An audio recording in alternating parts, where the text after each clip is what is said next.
Hello, it's me. Today I will show you a video about drawing a face. Okay, it's not only drawing the face, but I will show you how far I came in my practice drawing faces. My last vlog was about some book recommendation, and I showed you this one. That was the latest one I got. The Pam Carricker Mixed Media Portraits, and I mainly work with this one because I found out this is the perfect book for me. And since I'm back from holidays, I practice regular. It's not almost 2 weeks, not just almost 2 weeks now, and I can see a huge progress in my drawing. And that's what I want to share with you to maybe, motivate some of you who really struggle with face drawing like I do. And you can get better. It's true, when you practice, you have to get your bottom up and do it. That's the problem. So I will show you, I showed that in the vlog as well, but I will show you that again. What I did in holidays, practicing without having these guidelines from the book. That was my face drawing before, and that's one after.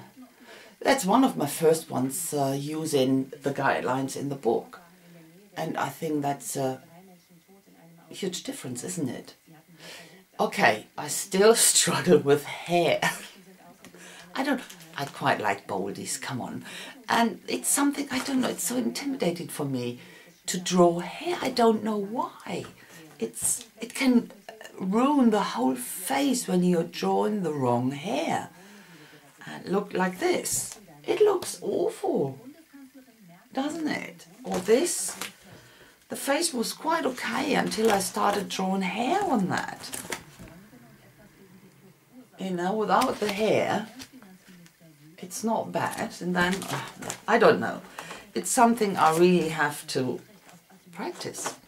And, of course, I'm still not through the whole... Okay, I read the whole book, but I haven't practiced all the chapters. I started now practicing the drawing itself, and the next chapters are about shading, and shading, I think it's another big thing I have to practice. I really struggle with that, the right shading, not in the way where the shadow has to go, but the way how to use my media to put the shading on. And that's the next thing I will do. But what I will show you is simply what I could achieve in 2 weeks' time. And I want to show, because to motivating you know, who struggle in the same way, or frustrated in the same way than I was drawing faces. I will show you with that everyone can do it. So I hope you get motivated by that. And that's one of my faces as well. That's one of the earlier ones, as you can see here. That's an art journal page I've done. I will show you. I made a video and I will show that later. So that's actually it. I already sped up the part a lot where I draw the face. You can skip it a lot if you're not interested. I'm not telling you a lot of interesting stuff on that one, or important stuff. It's just drawing. And I just show the way I do it with all the guidelines in the face. And I really can keep to this to have it in the right proportion. That's another problem I always had, the proportions. And when I make mistakes with the shape of the face and fix it and stuff like that. So it's if you're not interested, skip it. It doesn't matter. Then the second part, I will show you what I do with the face. I drew it on a cheap, thin watercolor paper, and then when I started to shade it with, I use Derwent Intense, and I always use the water to activate the Intense in layers. At some point it started to peel, the paper started to peel, so it's not really nice, but I have to keep in mind to use different paper, a bit better quality paper, so to do that for me.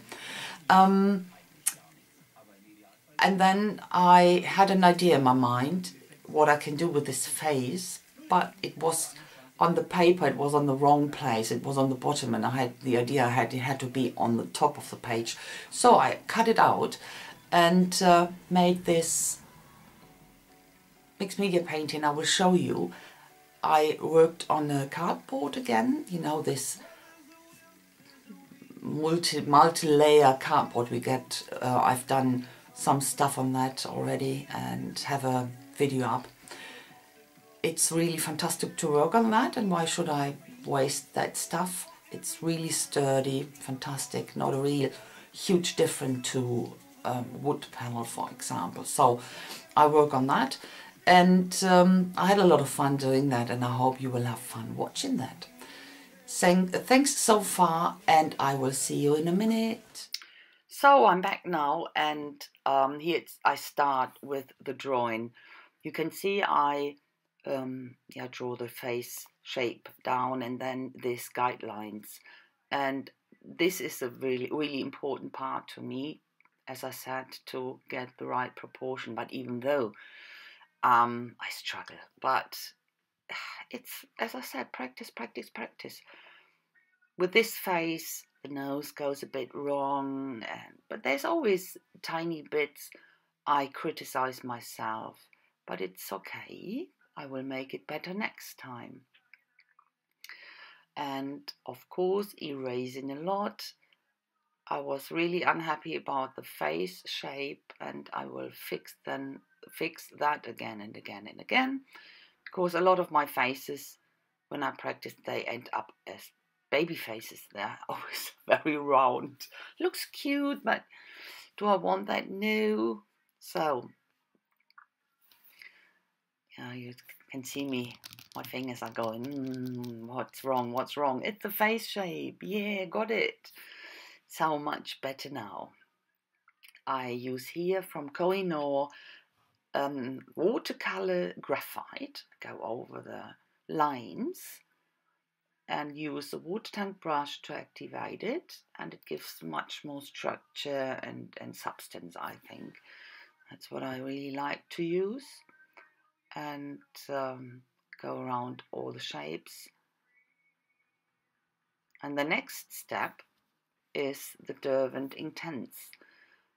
I try to put them on very lightly without leaving streaks, and then go in with the water tank brush. What I use is a blue, and on top of that an ochre. That at the moment works for me best. Don't ask me why, it does. So, as I said, shading, the chapter of shading, I haven't worked that through. I will do that, of course, step by step. But that's what I can offer as shading at the moment. So that's okay. A bit of red, I will put a bit of life into her face, that she's looking a bit healthier with this red. And then going over to the lips. First start with a light red and going darker and darker, leaving a bit of highlights on the underlip, or lower lip, sorry, underlip, lower lip, and the eyes then, of course, using a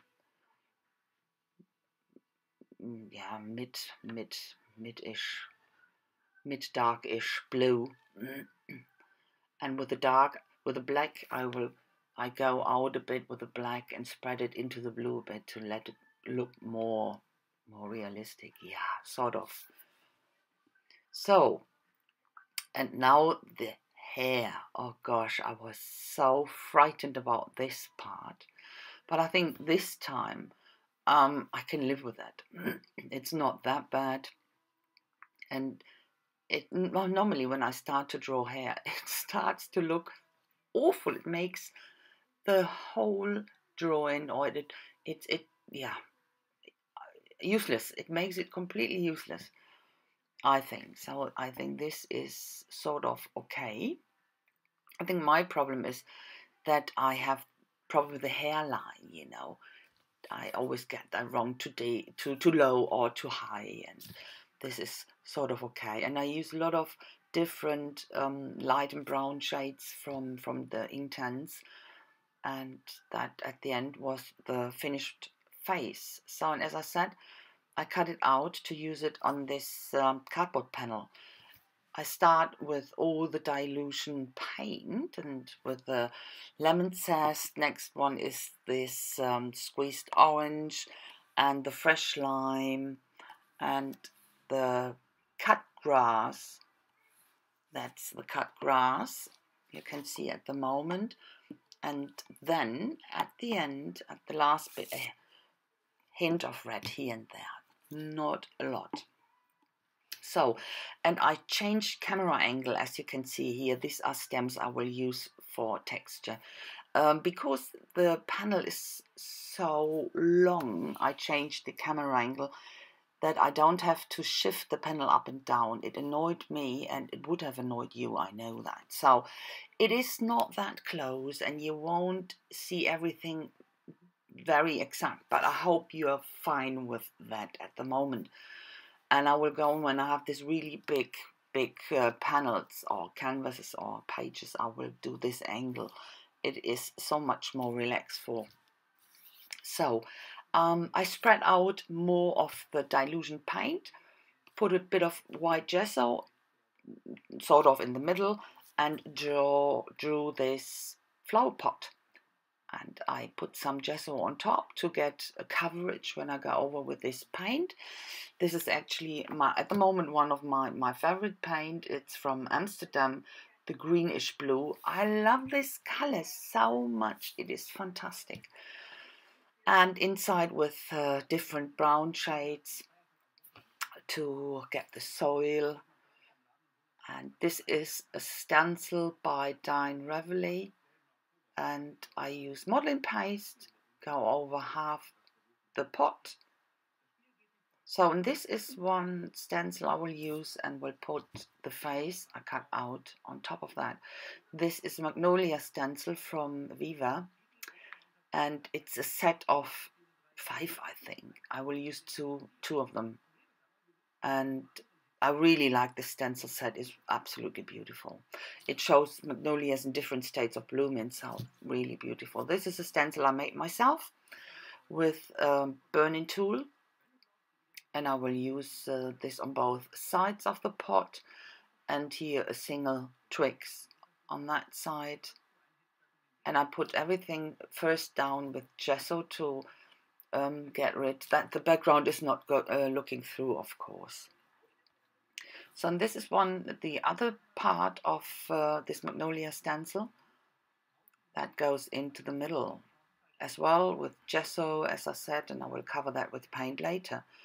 And on the bottom, I thought there is a bit of stenciling missing. I put down modeling paste with this stencil. It's loosely brick wall. So, and now I start with the paint. And this is an Amsterdam as well. It's olive green light. I like this color a lot as well. So start with that one. It's light. It's only a hint you can see at the moment. I will go over with different paint afterwards, and then I start on the Magnolia and use the dilution paint, and this is the bubblegum pink. Love that bubblegum pink in the dilution paint.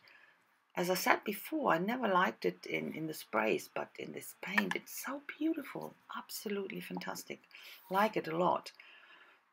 And go over all the flowers, and then I go in with this. It's crushed grapes. Yeah, it's crushed grapes to give it a bit of shading and depth. So and now I work on the twigs or the stems and use dark olive. That's olive green, just olive green. It's a Winston & Newton Galleria actually I use here. So and go over all the stems, of course.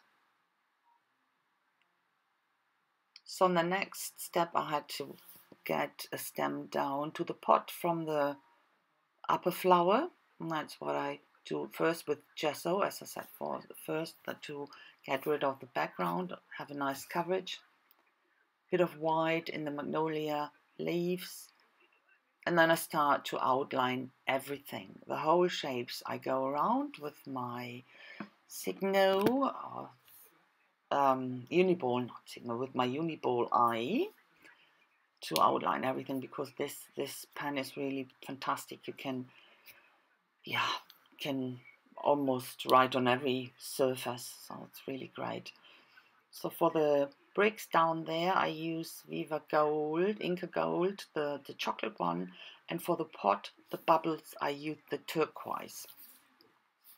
Put that on, dry it quickly, not a lot, you don't need to go over it a lot, and then I use a very soft cloth and polish it, and that gives a really nice shine. That the finish really should do that with the Viva Inca Gold. So I glue down the face between or on top of the leaf, that they're peeking right and left through, and of course it needs a neck, the connection to the stem. Use the same colors, light green, dark green, and at the end I go around the lines or the edges to make lines. So that's the basic. And now the shading. I use different pit pens, the big brushes, in different shade of greens and oranges and whatever I need to shade around all the leaves and all the shapes. And I really like to use the pit pens for that. You can put it on and then blend it out with your fingers. What I do, I always wait a tiny moment, because when you put it on and blend it immediately, you will wash off the ink actually. So wait a tiny moment, but not too long. When you wait too long, it will be dry. So you need to try and find the right time. So blending inside the pot, different colors. I really have a nice collection of pit pens, and they are so precious to me because I can't get them here, not in this variations anymore. I need to order them from the US, but yeah, you know, the shipping costs and everything. So bit of white with my Sharpie, give some highlights here and there on the leaves, stems, and everywhere, actually everywhere. And I think what I will do, you saw the stems I put down, the one with the bubbles, I will go in and fill in some of them with white, yeah, as you can see me doing here. I think that gave a nice finishing touch to have some white spots in there. And that's the last one I do. And the next step, I think, will be, oh no, I didn't finish my shading. I use my watercolor graphite from Koh-i-Noor again, and yeah, I'm not going around all the shapes, only some areas here and there, because I wanted to go on and on and on, because I was almost finished with that and I was really disappointed. I liked doing it so much. So instead of having sprinkling some diluted paint on that, I used this stencil to get some bubbles on, or some dots on it, simply dots. That's a stencil from Crafter's Companion. So, and of course The edging, I use my greenish blue from Amsterdam. So, and this is a short, a close-up. Don't ask me why I show it in this laying on the side way. I can't tell you, because I was so used to having it or showing it like this to the camera. Stupid. I realized it far too late, so sorry about that. But that's my close-up. But you will see some pictures at the end in the right way. So far, thanks a lot for watching, guys. I hope you like this video and you like the painting. And I hope I will see you soon with my next project. So have fun and a nice time. Bye-bye.